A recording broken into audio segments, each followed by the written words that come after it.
Hello friends, welcome into paramedical and nursing classes. Today I introduce with myself Pramod Saini. Today we will discuss about appendicitis. What is appendicitis?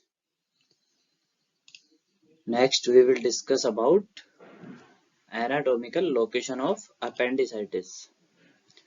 Appendicitis. What is appendicitis? Appendicitis is an 8 to 10 centimeter hollow tube that is closed at one end and it attach at the other end of the cecum. Tube like hello tube like structure होती है और attach होती है caecum से एक pouch like beginning of A of the large intestine into which the small intestine empties its content. The appendicitis is a vermiform worm-shaped organ that hang off the end of the cecum. Caecum के and पर ये connected होता है, worm shape होता है.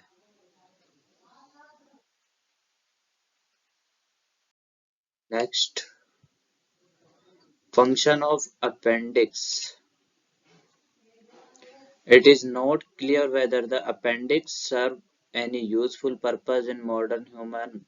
It has been hypothesized that the appendix is a vestigial organ. The medical community is still studying this organ to understand its current function. Currently इसका कोई function नहीं है और अपेंडिक्स मॉडर्न ह्यूमन में clearly किसी भी काम में नहीं आती है. ये अनुमान है कि ये एक वेस्टेज ऑर्गन है. नेक्स्ट देखते हैं appendicitis. Definition of appendicitis. Appendicitis का मतलब होता है अपेंडिक्स पर inflammation. Appendix is an inflammation of appendix. Appendicitis is an inflammation of appendix. Appendix पर इन्फ्लामेशन होना अपेंडिसाइटिस होता है. That develop most common in adolescent and young adults. Appendicitis young adults में अधिकतर पाया जाता है. Appendicitis is acute inflammation of appendix. Acute inflammation it means बहुत लंबे समय से नहीं है, कुछ ही दिनों में ये अपेंडिक्स पर इन्फ्लामेशन हुआ है. It means acute inflammation and is the most common cause for acute severe abdomen pain. इसका most common cause होता है acute बहुत कम दिनों से, severe बहुत तेज abdominal pain होता है, पेट दर्द होता है. The abdomen is most tender at MC Burney point. Abdomen में कहाँ होता है? MC बर्नी पॉइंट पे, जो अम्लाइकल से वन थर्ड होता है और पेल्विक से 2/3 सेंटर पॉइंट होता है, जो MC बर्नी पॉइंट होता है. Next, risk factor of appendicitis. Infection cause कर सकता है. Possibility stomach infection that has travelled to site of appendix. Obstruction such as hard piece of stool getting trapped in the appendix lead to infection of the appendix. Obstruction हो सकता है किसमें? Appendix में. Appendix में obstruction होगा तो वो infection कर सकता है. स्टूल का हो या अदर कोई फॉरेजन पार्टिकल हो, किसी भी वजह से ऑब्स्ट्रक्शन हो या एक्सटर्नल फोर्स की वजह से हो. एक्सट्रीम ऑफ एज की वजह से हो सकता है. प्रीवियस एब्डोमिनल सर्जरी, पहले कोई एब्डोमिन सर्जरी हुई हो उसकी वजह से हो सकता है. Cause of appendicitis. Acute appendicitis seems to be the end result of primary obstruction of the appendix फेकोली। इट मीन्स स्टोन लाइक जैसा कुछ भी ऑब्स्ट्रक्शन होता है प्राइमरी तो एक्यूट अपेंडिसाइटिस कॉज करता है। Once this obstruction occur the appendicitis become filled with mucus and swell. Primary obstruction के बाद में appendicitis become filled with mucus से फुलफिल हो जाता है और स्वेलिंग हो जाती है, इन्फ्लेमेशन हो जाता है। This continue production of mucus lead to increase pressure. Continuous mucus increase production से प्रेशर इंक्रीज होता है within the lumen and the wall of the appendicitis. Appendicitis lumen में और उसकी वॉल्स पर प्रेशर बढ़ जाता है। The increase pressure result in thrombosis. Increase pressure होता है, उसकी वजह से ब्लड क्लॉट हो सकता है या वेसल्स नैरो हो सकती है, प्रेशर बढ़ सकता है, लिम्फेटिक फ्लो रुक सकता है। नेक्स्ट कॉमन कॉजेज क्या है? फेकल इंफेक्शन एंड और a fecalith. A layer build up of calcium salt. Calcium salt की लेयर बढ़ सकती है and fecal debris around a piece of fecal material with the appendix। और fecal debris अराउंड चारों तरफ a piece of fecal material within the appendix. Appendix में fecal material के piece भी हो सकते हैं। Lymphoid hyperplasia. लिम्फर अपेंडिक्स में जो लिम्फेटिक सेल्स होंगी वो बढ़ सकती हैं। Appendix content lymphoid immune system tissue that can become inflamed is a result of infection or inflammatory bowel disease हो सकती है। पैरासाइट्स की वजह से हो सकता है। एग्जाम्पल्स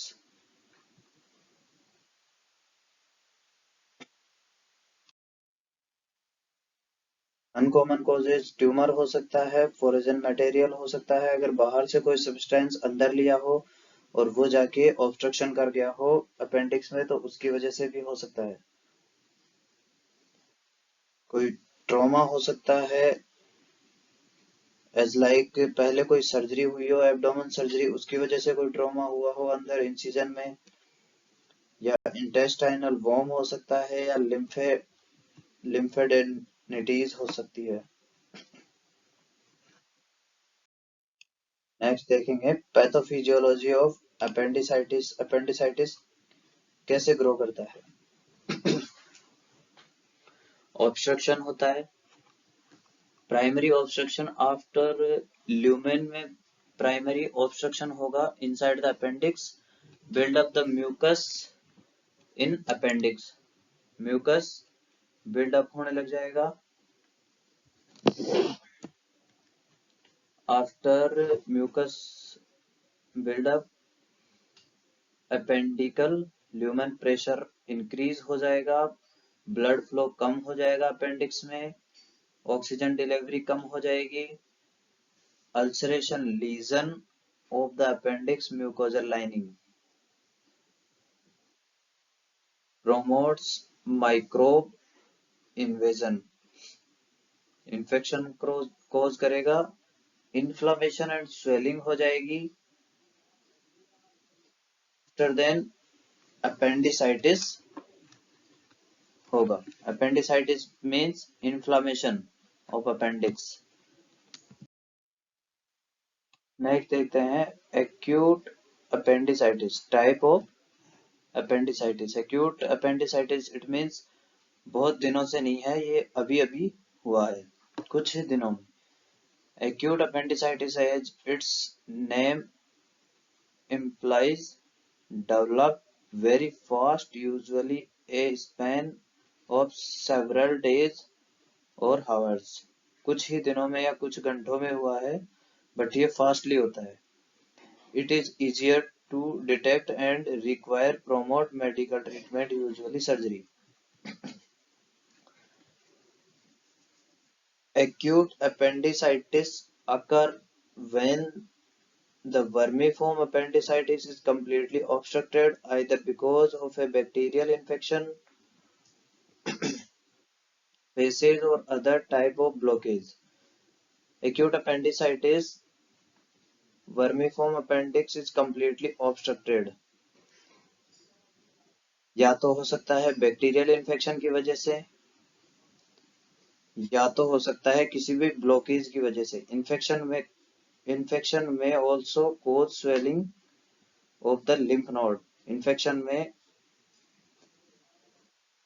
स्वेलिंग हो सकती है लिम्फ नोड्स में, which then adds pressure on the appendix, cutting off the blood sorry its blood supply।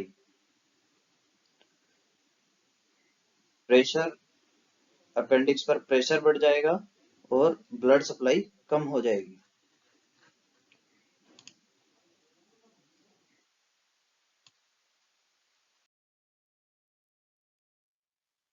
Next, appendicitis can be chronic.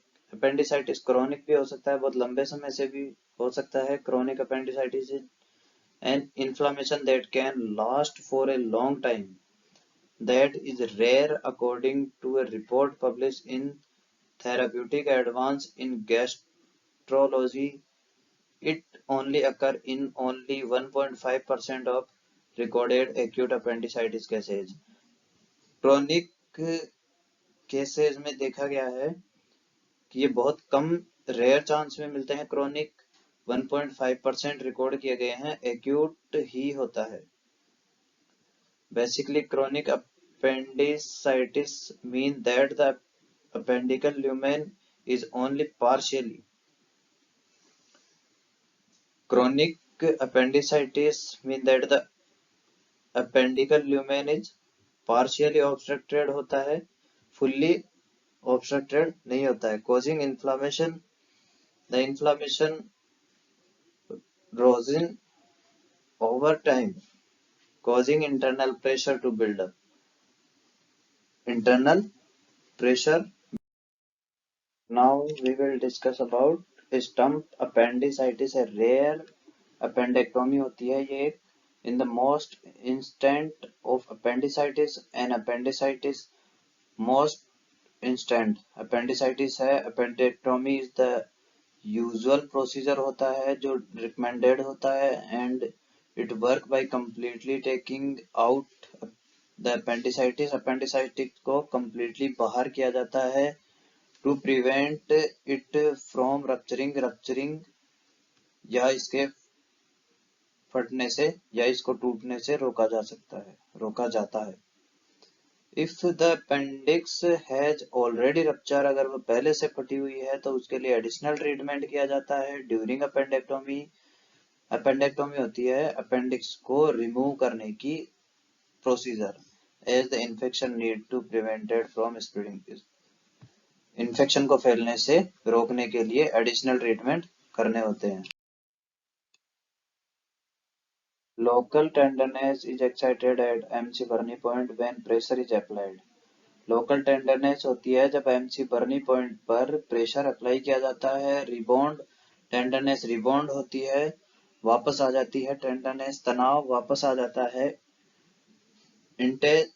Intensification of pen, pen भी हो सकता है व्हेन प्रेशर इज रिलीज, जब pressure को release किया जाए। Symptoms क्या क्या होंगे इसके? एब्डोमिनल पेन होगा 95%, एनोरेक्सिया होगा, कॉन्स्टिपेशन होगा, डायरिया होगा, फीवर होगा, migration of pain to right lower quadrant, और नोजिया और वोमिटिंग भी होगी। पेन होगा राइट क्वाड्रेंट में। नेक्स्ट, साइन क्या क्या होंगे? एब्डोमिनल टेंडरनेस होगी, राइट लोअर क्वाड्रेंट टेंडरनेस होगी, रिबाउंड टेंडरनेस होगी, दोबारा टेंडरनेस हो सकती है after release the pressure, rectal tenderness हो सकती है, सर्वाइकल मोशन टेंडरनेस हो सकती है, और रिजिडिटी हो सकती है 10%। नेक्स्ट देखेंगे हम Dunphy sign, increase pain in the right lower quadrant with coughing, coughing के साथ, पेन के साथ, एब्डोमिनल पेन के साथ, एब्डोमिनल राइट क्वाड्रेंट पेन के साथ में कफिंग होगा, it means sign of appendicitis. इसको डम्फी साइन के नाम से जानते हैं। एक होता है इलोक्वाज sign, extending the right hip cause pain along posterolateral back and hip, posterolateral back और hip पे, suggesting retrosacral appendicitis। जब हम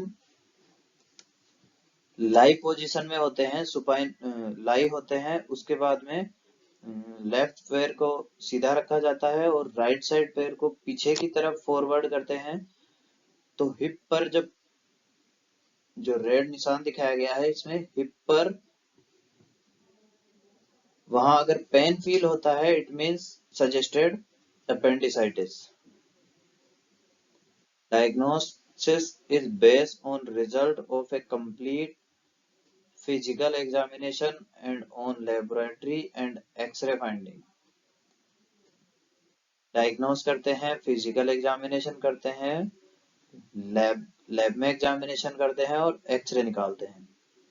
the complete blood cells demonstrate and elevated WBC count, अगर होगा तो अपेंडिसाइटिस होगा तो WBC काउंट डेमोन्स्ट्रेट करेंगे। और ल्यूकोसाइट काउंट अगर 10,000 सेल्स पर mm³ से ऊपर हो या न्यूट्रोफिल काउंट 75% से ऊपर हो, इट मींस इन्फेक्शन कोज हो सकता है। इसके बाद देखेंगे ultrasound studies.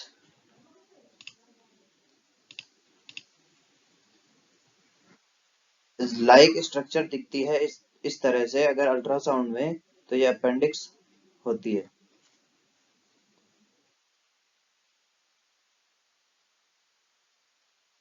Distinct appendiceal wall layer, periappendiceal fluid collection, enlargement, इसकी साइज बढ़ जाती है after inflammation. Next CT scan करा सकते हैं जिसमें वो डायलेटेड होगी और डॉक्टर्स इसको स्टडी करते हैं। इसका मैनेजमेंट होता है surgical management. Surgery is indicated if appendicitis is diagnosed to correct or prevent fluid, electrolyte imbalance and dehydration,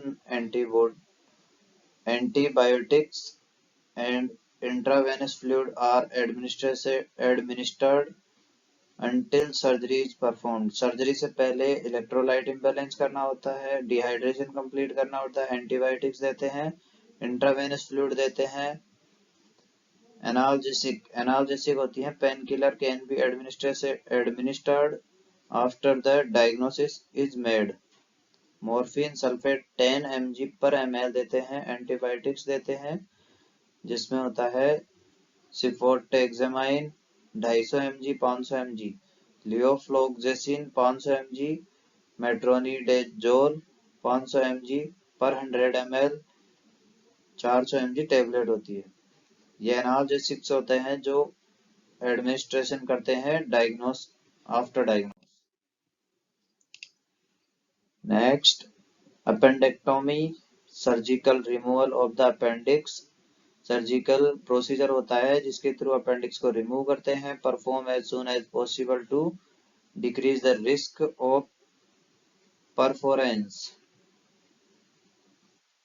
It may be performed under a general or spinal anesthetic with a low abdominal incision or by laparoscopic.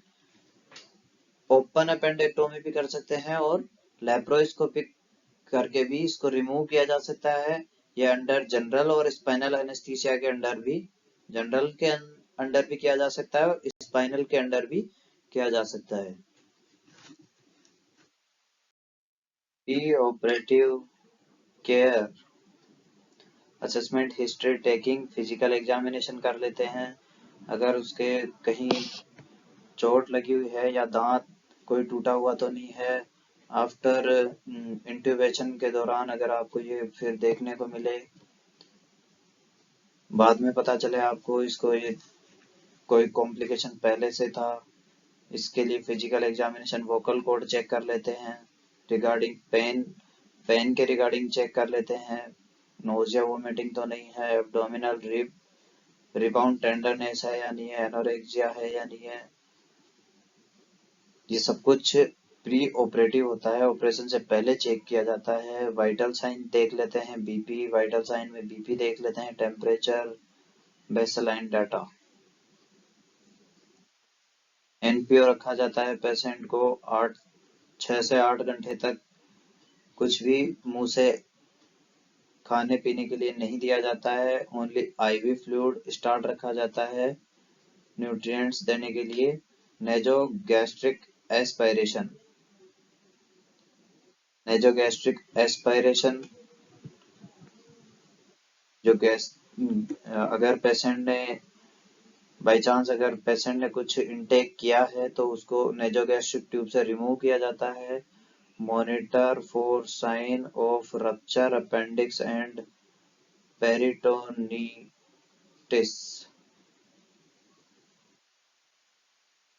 Rupture appendix के लिए sign देख लिए जाते हैं। अगर वो rupture हुआ है अपेंडिक्स तो उससे पहले मॉनिटर में इसके साइन देख लिए जाते हैं। पोजीशन राइट साइड लाइंग और low to semi Fowler position to promote comfort, semi Fowler position दी जाती है। इट मींस 45 डिग्री एंगल तक हेड अप किया जाता है। राइट साइड में, राइट साइड लाइंग पोजीशन दी जाती है। फाउल का साउंड चेक किया जाता है, एंटीबायोटिक एडमिनिस्टर करी जाती है, प्रिस्क्राइब्ड होनी चाहिए डॉक्टर से। प्रिपरेशन ऑफ सर्जरी के लिए physically, psychologically, anxiety and fear जैसा कुछ नहीं होना चाहिए, कुछ भी नहीं होना चाहिए। फिजिकली वो फिट होना चाहिए, साइकोलॉजिकल फिट होना चाहिए, किसी प्रकार का डर नहीं होना चाहिए, बीपी बढ़ सकती है। रिटर्न कंसेंट लिया जाता है सर्जरी के लिए। Pre operative, prepare and send the patient for surgery without delay, without delay किए ये सब कुछ प्रिपरेशन करते हुए पेशेंट को सर्जरी के लिए भेजा जाता है। OT clothes and pre medication to be given 45 minute before operation, pre medication किया जाता है 45 मिनट पहले और ओटी की ड्रेस दी जाती है उसको 45 मिनट्स पहले। नेक्स्ट, नर्सिंग केयर क्या होती है, उसका क्लियर एयरवे होना चाहिए, प्रॉपर ब्रीथिंग होनी चाहिए, adequate tissue perfusion by IVF, nasogastric suction to be done regularly to relieve tension और sutures, provide safety and effective care environment to the patient, care of all drainage tube, care of surgical wound, watch for soppage या bleeding daily as dressing and watch for sign of infections, nutritional status maintained by IV fluid, observe to return bowel sound, intake and output maintain, monitor vital sign and fluid electrolyte balance, encourage early ambulation to prevent post-operation complication, maintain NPO till bowel sound return. The then start clear fluid orally. Airway को check किया जाता है, अगर उसका airway clear नहीं है तो उसको क्लियर किया जाता है पोस्ट ऑपरेटिव नर्सिंग केयर में। अगर उसकी प्रॉपर ब्रीथिंग नहीं है तो उसको चेक किया जाता है। नेजोगैस्ट्रिक अगर कोई ट्यूब डली हुई है तो उसको रिलीव किया जाता है। सूचर्स को देखा जाता है, सूचर्स अगर ठीक नहीं है तो उनमें इन्फेक्शन हुआ है या नहीं है। और ड्रेनेज ट्यूब की केयर की जाती है, अगर उसको कोई ड्रेनेज ट्यूब डली हुई है, नेजोगैस्ट्रिक डली हुई है तो उसको देखा जाता है। इन केस सर्जिकल वुंड हो गया है तो उसको उसकी ब्लीडिंग देखी जाती है। डेली असेसमेंट किया जाता है, डेली उसको इन्फेक्शन के साइन चेक करे जाते हैं। न्यूट्रिएंट्स मेंटेन किया जाता है आईवी फ्लूइड से। रिटर्न बाउल साउंड चेक किया जाता है। इनटेक आउटपुट मैनेज किया जाता है कि उसका कितना इनटेक कर रहा है, कितना आउट कर रहा है। मॉनिटर में वाइटल साइन चेक करे जाते हैं, इलेक्ट्रोलाइट बैलेंस चेक किया जाता है और पोस्ट ऑपरेटिव कॉम्प्लिकेशंस को। Now, thank you dear friends for watching my video. Hope you like this video. So please like, share and subscribe my channel.